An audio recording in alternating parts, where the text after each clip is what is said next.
So 4 through 6, as we become conscious of what we are, of our desires, and of our failures in attempting to satisfy these desires, then we seek to improve our techniques, to reform our ways, and to gain a new orientation towards other people and the way of working with other people.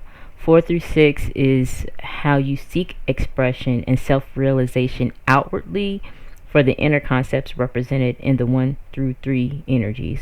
Or for a business or project, how does the business or project outwardly express outwardly the mission statement created from the 1 through 3 concepts? So each section, like I said, is built on the foundation of the one before it, and it represents a different purpose or modality of expressing. So 4 energy, consciously or unconsciously, represents your closer surroundings, people, places, and things that are directly affected by you and that directly affect you. In astrology, you can study your 4th house to see the way that destiny, God, universe, whatever you call it, the way that was prepared for you. Now, the 4 energy represents ways to stability in your personal life, a person's approach to a problem of discovering a kind of stability and permanency which nothing can destroy, not even in due time death itself, provided the change is thorough enough. Stability is perfect, yet it is a stability which brings one into a new and far vaster realm of being, where many new and greater problems arise. If one has reached one's own center, if one is connected to their center, one begins to operate in a dynamic and creative sense. If one is busily engaged, moving about, and seeking an ever larger field of operation on the earth, or if one is sure that the only way to gain stability is through material things, then they'll never reach the center. But in the majority of cases, it is best to not try to do so unless you have a strong determination or intense faith, or unless all other has proven unsatisfactory and hollow. So from the Celestine Prophecy, this is about noticing human control dramas. So when we seek the ethic of giving and not taking from, or manipulating others, we can step into consciousness. We begin to detect our ego's past manipulation devices or control dramas we have used to build ourselves up at the expenses of others. If we are mindful and catch ourselves every time we begin our control drama, eventually our control drama falls away completely. The dramatics begin to fall away until we can stop ourselves before we even lapse into such a trap. Now, through giving, we can move forward synchronistically in freedom, ready to experience even more extraordinary moments of connection. Now, for the disciplines of the mind, 3 and 4 are the next representations, and these are from the brothers James and John, aka James the just, the righteous judge, and John the beloved. Justice, to be wise, must be administered with love, ever turning the other cheek, and at all times returning good for evil, love for hate, non-violence for violence. Disciple James, the symbol of disciplined judgment, and when raised to the high office of supreme judge, be blindfolded, that he may not be influenced by the flesh, nor judge after the appearance of being. Disciplined judgment is administered by one who is not influenced by appearances.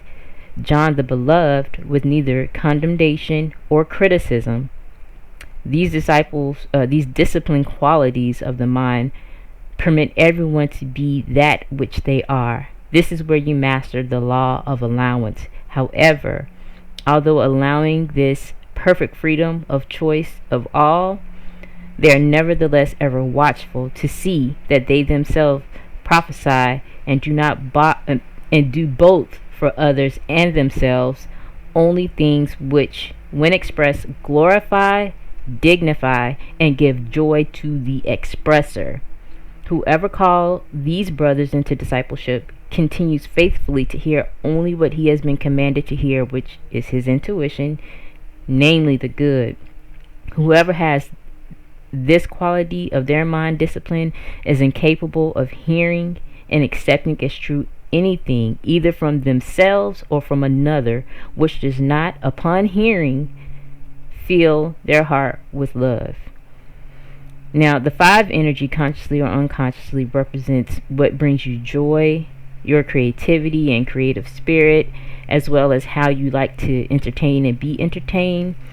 This also brings with it and carries the energy of inner conflict and change.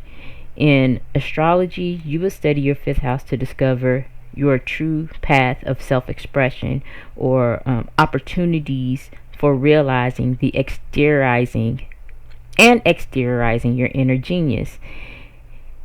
It can show the type of self-expression through which your real self can best act out what it is and its true purpose of destiny. What is available in life naturally and spontaneously as materials for creative individual self-expression. You must learn to use these materials first, then other things may be added. From the Celestine Prophecies, we have 5 representing spiritual connection.